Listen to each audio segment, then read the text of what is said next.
You've probably heard that sleep is essential for great health, and it's absolutely true. But the problem is, even if we know that, some of us struggle to fall asleep, stay asleep, and wake up refreshed. Well, that's exactly why I wanted to create today's video, where I'm going to share 5 somewhat unusual sleep hacks to help you get deeper sleep and fall asleep faster.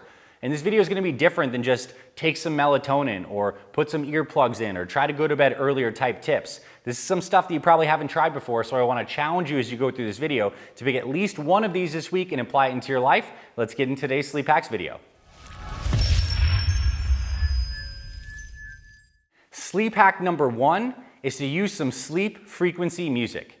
So you may have heard that the brain has different types of electrical activity. When we're very awake during the day and we're doing tasks and we're thinking about things, our brain is in this beta wave state where it's very like high electrical activity. When we're a little more relaxed and we're kind of like in the zone, the brain activity actually goes down a little bit and we're in alpha waves. That's when people feel like they're zen, they're locked in. We're like alert, but we're still peaceful. And as we get into deeper brainwave states when we get to sleep, we get down into theta waves and eventually into delta waves, and that's when we're in deep sleep. So the process of getting to sleep is moving the brain from high electrical activity to lower, slower electrical activity. And this means that the brain's moving at a slower frequency. And here's where sleep music comes in.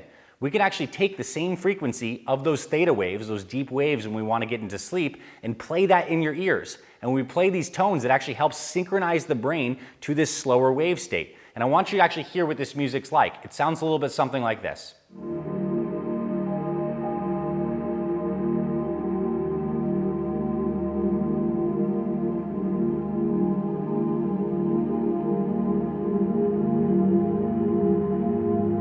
And there are literally hundreds, if not thousands, of different kinds of tracks here on YouTube. In the description, in the comments below, we're actually going to pin a couple of my personal favorites that you can use and try.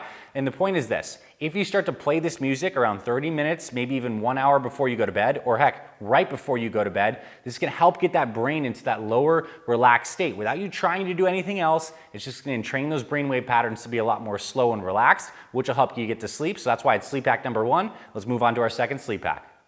Sleep hack number 2 is to take a hot shower or a hot bath around 1 hour before you go to sleep. And this may sound a little counterintuitive because you may know something about physiology that as we're getting to sleep, our core temperature is actually dropping. We want to be in a slower metabolic state. We want to have a cooler body to get us to sleep. We've all experienced the converse. Hot summer night, we're really hot in bed, we're sticky, we're rolling around, we can't really fall asleep because we're too hot. Our bodies need to be cooler. And here's actually where using hot around 1 hour before you go to bed actually helps you, because when we get in that hot shower or that hot bath, after we get out, our body does something called a heat dump, where it releases all this excess heat that we had from that hot exposure, and it actually drops our core temperature lower than when we started. So even though we're getting hot in the shower or the bath, we end up with a lower core temperature around 1 hour later. And this heat dump is really valuable for helping you go to sleep. Now, bonus points. If you have access to a sauna, this is probably the most effective way to do it. And especially if it's something like an infrared sauna, you can do that at night. But if you have just a hot shower, hot bath, that also works. And if you are able to get into a bath, you can also use some magnesium salts, aka Epsom salts, which are great for relaxing the whole system. And again, you don't want to necessarily do this right before you go to bed. Give your body some time to dump that heat for around 1 hour. It's a really good sleep hack. It can help you sleep a lot. Let's get into the third tip. Sleep hack number 3 is to take some magnesium in supplement form. So you may know magnesium is one of the most important minerals in the body. It's literally involved in over 300 different enzymatic reactions. Like when your body's trying to produce ATP, it needs magnesium. When your blood vessels, which control all the circulation, they want to relax, they need magnesium. Magnesium is this one amazing mineral that shifts our bodies into that parasympathetic rest and digest state. So it's a phenomenal supplement for you to take at night to really help your body relax. Now, when it comes to magnesium, you need to know about taking the right kind of form, because there's some kinds of magnesium that are actually just straight up laxatives. You've heard of milk of magnesia or magnesium oxide. If you take this in large enough quantities, it will make you poop your brains out and it will not help you sleep.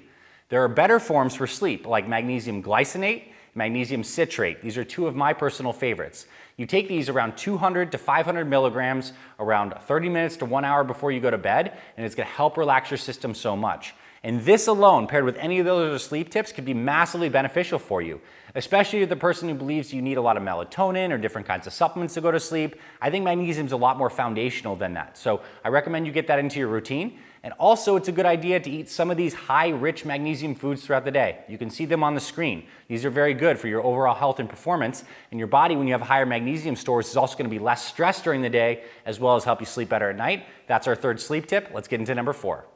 Our fourth sleep hack on this list is to use some sleepy tea. And I have two of my favorites right here. By Traditional Medicinals Night Night and by Organic India, they have something called Tulsi Sleep.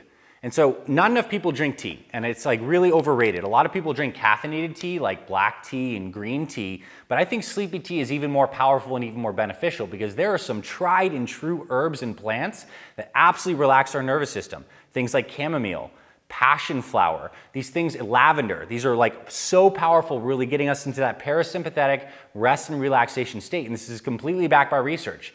They've shown that women, after they give birth and have sleep problems and insomnia, they use these teas. They're gentle, they're safe long-term, and they help them sleep better. They've shown that athletes recover better when they actually use some of these sleepy teas as well because it shifts that body into that parasympathetic mode. And it's actually delicious. If you're the kind of person that's ever felt like you want some like sweet tooth or taste after dinner because you just had the meal and you want something a little extra, the sleepy tea could be great. And quite frankly, you could have it like even earlier in the evening to start to unwind. It's not like all of these teas necessarily just like knock you out immediately. I mean, some of them have like harder ingredients in them, like valerian root or hops. Like these can be very, very sedative, but something like chamomile tea, you can certainly have that like right after you have dinner as a nice little, digestive aid and help relax you. It's a really good tip.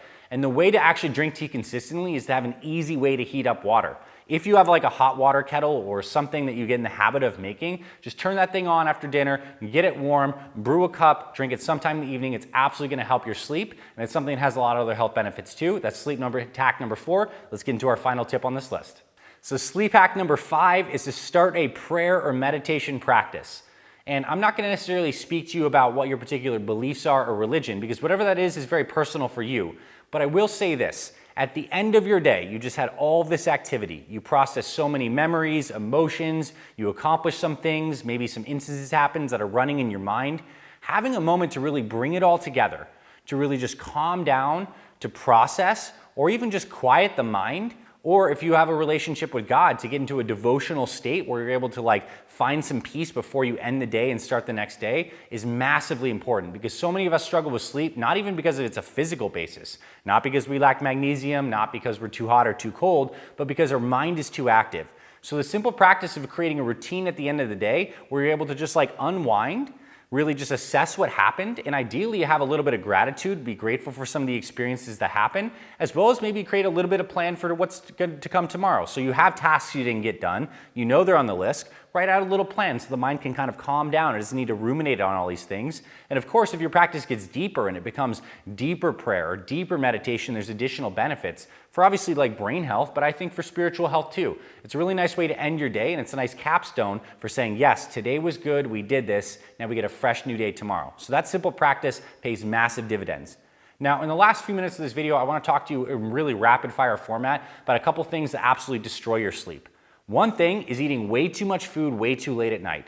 So if you have a big dinner and you're eating way late at night and your belly is full, there's so much digestive process and your body gets hot after a big meal. I know you've absolutely experienced this. You have a big meal and you sometimes get like the sweats or you're like, whoa, your body has so much metabolic activity. It's trying to process so much and it's counterproductive to the cooling mechanism that we actually want. So simply eating dinner earlier is going to help improve your sleep.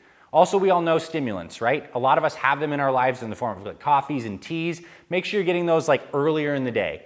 Probably not in the afternoon. If you are having sleep troubles, I would even just cut down your stimulants, period. That's going to help you. Now, a lot of people to de-stress often use different kinds of recreational substances, whether it's alcohol or marijuana or other things like this. And the thing about these substances, although they make us feel relaxed on one level, they actually do disrupt sleep. And the kind of sleep they disrupt is actually the REM sleep, the rapid eye movement sleep. This is the kind of sleep when we're actually dreaming. And a lot of people who drink a lot or smoke a lot don't actually have a lot of dreams, and it negatively affects cognitive health over the long term. So short term it can feel good, but long term it can cause problems. And the last thing I'll say is those phones that we all have on us and all that light that they're kicking off into our eyes is absolutely disrupting our natural melatonin production. So melatonin is our natural sleep hormone that our brain makes when the light gets lower in the ambient environment. Our brains create melatonin that prepares us for sleep, and really it's anti-inflammatory for the brain. If we're constantly looking at this bright phone, particularly late at night, it's sending mixed messages to our brain, because at some sense we're like, oh my gosh, it's night, it's time to go to bed. At the same sense, we're getting blasted with this light that's suppressing melatonin. So get on your phone and turn on some of these night shift modes or some of these settings that make the screen look a little more orange color. It's going to be massively beneficial. Or get something like these, blue blocking glasses. These are pretty intense ones, but like you get something like this, you put these on, you're blocking the light, and just think about this. You're probably in your bathroom at night brushing your teeth, blasting the lights, then looking at your phone, checking your messages, and then looking at a bunch of things. What if the phone were out of your bedroom? What if you had the blue blockers on as you're brushing your teeth? And what if you spent 5 or 10 minutes just praying and meditating before you go to bed? Do you think your sleep would be better? I almost guarantee it will be, and I hope these tips are helpful for you today. So my friend, thank you for being a part of our channel. If you found this useful, make sure to hit the thumbs up button so more people get to see this video, and of course subscribe. We literally have hundreds of videos across our Fit Father and our Fit Mother Project YouTube channels. And if you want more direct help with your health and fitness, check the links in the description below. You can see links to our full website where we have all of our case studies and testimonials of over 50,000 moms and dads in over 100 countries who we've helped with their health and fitness. And yes, it's like sleep, but it's also nutrition, and it's exercise, and it's mindset, and it's accountability. We do all of that in a really simple, fun, engaging way. And we have free meal plans and workouts in the description you can check out below. Thanks for being my friend. This is Dr. Anthony Balduzzi signing off. I'll see you soon around our channels, and I hope you enjoyed today's video.